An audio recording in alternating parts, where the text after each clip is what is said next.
ये ब्लर क्यों? ठीक है, तो यहाँ पर क्या होगा, यहाँ से जो सप्लाई जाएगी सबसे पहले वो जाएगी आपके कॉइल के ऊपर। कहाँ जाएगी? कॉइल। अब यहाँ पर हमारा ये है ATX पावर कनेक्टर। कौन सा कनेक्टर? ATX power connector. जैसे मैंने आपको बताया था, ये जो कट होएगा, कट के पीछे आउट नहीं कर रहा है। जितने भी मॉसफेट लगे उनके ड्रेन पे आ रही है, लेकिन सोर्स आउट नहीं कर रहा है, तो हमें गेट पर सप्लाई चेक करनी। गेट की जो कनेक्टिविटी होती है वो इस IC से होती है।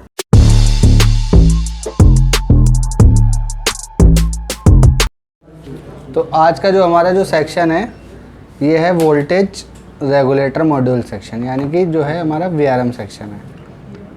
सबसे पहला सेक्शन है डेस्कटॉप के मदरबोर्ड में कहाँ होता है, कैसे काम करता है। सबसे पहले मैं इसका आपको डायग्राम दिखाता हूँ, ठीक है।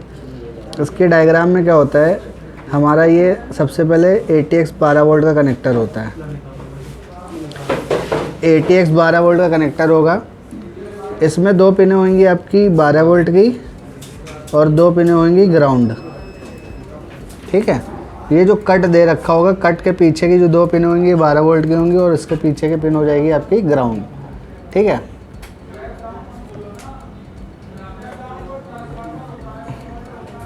ये ब्लर क्यों? ठीक है, तो यहाँ पर क्या होगा, यहाँ से जो सप्लाई जाएगी सबसे पहले वो जाएगी आपके कॉइल के ऊपर। कहाँ जाएगी? कॉइल पे। ये 12 वोल्ट कॉइल पे आएगी और कॉइल के बाद यहाँ पर आपको एक मॉसफेट मिलेगा और ये सप्लाई आ जाएगी मॉसफेट के ड्रेन पे। यहाँ पर कैपेसिटर भी लगा होगा, एक पोलराइज आपको मिलेगा। तो ये हमारा आ जाएगा मॉसफेट के ड्रेन पे, ये हमारा प्राइमरी मॉसफेट हो जाएगा। यहाँ पर आएगा 12 वोल्ट। फिर ये मॉसफेट क्या करेगा, सप्लाई को रेगुलेट करके इसके नीचे एक सेकेंडरी मॉसफेट लगा होगा, इसके ड्रेन पे जाएगी जो सप्लाई रेगुलेट होकर वो जाएगी 1.2 से 1.9 और ये सप्लाई आपकी सेकेंडरी मॉसफेट ग्राउंड हो जाएगा। और ग्राउंड होने के बाद क्या होगा, यहीं से ही सप्लाई आपकी जो जाएगी वो चली जाएगी CPU में। ये मैंने आपको एक सिंगल मॉसफेट का सर्किट बना के दिखाया है, ठीक है। कॉइल और यहाँ से एक कैपेसिटर भी लगा होगा, ठीक है। कैपेसिटर कॉइल के बाद में होता है, तो कैपेसिटर मिलेगा और ये सप्लाई चली जाएगी हमारी VRM सेक्शन में। ये हो जाएगा सेकेंडरी मॉसफेट। अब ये जितने भी मॉसफेट के गेट हैं ये आपके कनेक्ट होंगे VRM IC से। किससे कनेक्ट होंगे? VRM IC से। VRM IC क्या करेगी, VRM IC इनके गेट को ड्राइव देगी, तब ये काम करेंगे, ठीक है। तो ये हमारा सेक्शन है voltage regulator module VRM section. तो VRM सेक्शन अब बोर्ड में कैसे होगा वो हम देखते हैं, ठीक है। ये डायग्राम इसको बना लेना, ठीक है।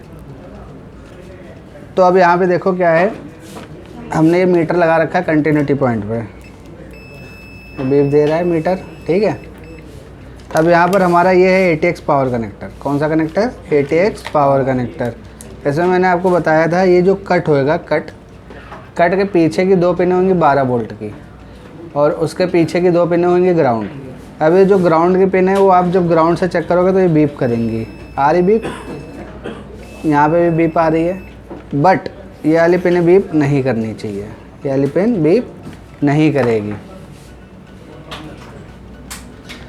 ये वाली पिन बीप नहीं करेगी। अगर ये 12 वोल्ट वाली पिन ग्राउंड से बीप कर रही हैं तो आपका जो 12 वोल्ट की लाइन है वो शॉर्ट है, बट अभी ये बीप नहीं कर रही है।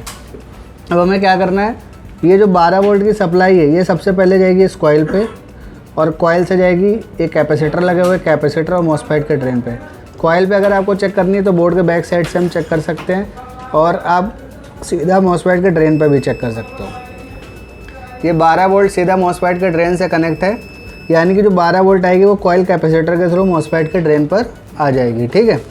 अगर ये कॉइल किसी भी कंडीशन में ख़राब होगी तो ये मॉसफेट के ड्रेन पर पावर सप्लाई नहीं जाएगी, तो हमारे VRM सेक्शन का जो CPU है वो भी काम नहीं करेगा। अब ये देखो यहाँ पे आ रही है 12 वोल्ट की कनेक्टिविटी हो रही है, सप्लाई अभी नहीं दिखाएगा, वो हम हॉट टेस्टिंग में चेक करेंगे। ये मॉसफेट का सोर्स है, ये है गेट।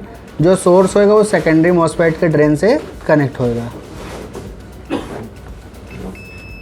कनेक्ट है, इसका सोर्स इसके ड्रेन से कनेक्ट है।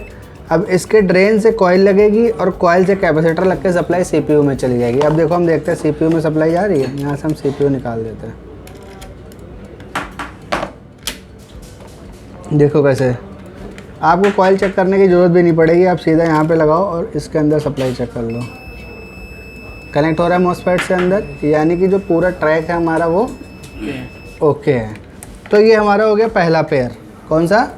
पहला पेयर। इस तरह से इस सेक्शन के अंदर ना कम से कम आपको जो मिलेंगे पेयर, कम से कम आपको 4 और ज़्यादा से ज़्यादा 16 मॉसफेट मिलेंगे। अब यहीं से ही एक पहला सेक्शन कंप्लीट हो गया, दूसरा सेक्शन यहाँ से उठाओगे, ये मॉसफेट लगा हुआ है, इसी मॉसफेट से इस मॉसफेट के ड्रेन पर सप्लाई जाएगी, आई, और इसके सोर्स से इसके ड्रेन पर जाएगी, और यहाँ से फिर कॉइल कैपेसिटर लग के सप्लाई अंदर चली जाएगी। आ गई, यानी कि जो हमारा VRM सेक्शन है वो पूरा सही है। अब इसमें दिक्कतें क्या क्या आती हैं? ये हमारी VRM IC लग रही है, ये आपकी VRM IC लग रही है।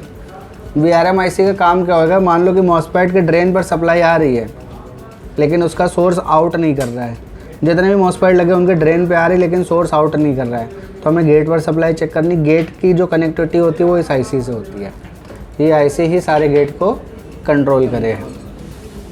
अगर मॉसफेट आउट नहीं कर रहा है तो फिर उस कंडीशन में हम इस IC के नियर बाई कॉम्पोनेंट और IC पर काम करेंगे, ठीक है। अगर 12 वोल्ट शॉर्ट होएगी तो क्या दिक्कत आएगी? अगर 12 वोल्ट शॉर्ट है तो आप सिस्टम को ऑन करोगे, यानी कि हल्का सा फ़ैन घूमेगा और सिस्टम बंद हो जाएगा। उस कंडीशन में 12 वोल्ट की शॉर्टिंग हमें चेक करनी, जैसे कि मैंने अभी आपको बताया 12 वोल्ट में ये जो 12 वोल्ट वाली सप्लाई है ग्राउंड से बीप देगी, बट अभी यहाँ पे कोई भी बीप नहीं आ रही है, यानी कि जो हमारी शॉर्टिंग है वो नहीं है। और एक दिक्कत इसमें और आती है, एक आती है कि CPU आपका ओवर हीट होएगा। जब CPU को ज़्यादा सप्लाई जाएगी, पहले तो कार्ड लेवल पे उसका जो भी पेस्ट वगैरह वो लगा के फ़ैन वैन साफ़ करके देख लो, फिर भी अगर ओवर हीट हो रहा है तो यानी कि इसको जो CPU को सप्लाई वो ज़्यादा मिल रही है। अब जब CPU को ज़्यादा सप्लाई जाएगी तो क्या होएगा? ओवर हीट होएगा। और ज़्यादा जाने की कंडीशन क्या होती है? या तो मॉसफेट ज़्यादा सप्लाई दे रहा है, या ये जो आउटपुट में कैपेसिटर लगे हैं ना, ये लीकेज हो जाएंगे, तो CPU को ज़्यादा सप्लाई जाएगी। उस कंडीशन में क्या होगा? फिर हमें इनको चेक करना पड़ेगा। तो अभी हमने इसकी नॉर्मल कूल टेस्टिंग करी हुई है, ट्रेसिंग करी हुई है, इसके बाद हम इसकी हॉट टेस्टिंग भी करेंगे, और इसमें क्या क्या फॉल्ट आएंगे मैं आपको बताऊंगा अभी। तो अभी हम इसको नॉर्मल ऐसे ही चेक करते हैं, और इसका डायग्राम जो है वो आप प्रॉपर मेरे को बना के दिखाओ और इसको चेक करो, ठीक है। तो ये सारी चीज़ें अगर आपको VRM सेक्शन समझ में आया हो तो वीडियो को लाइक करें, चैनल को सब्सक्राइब करें। Thank you.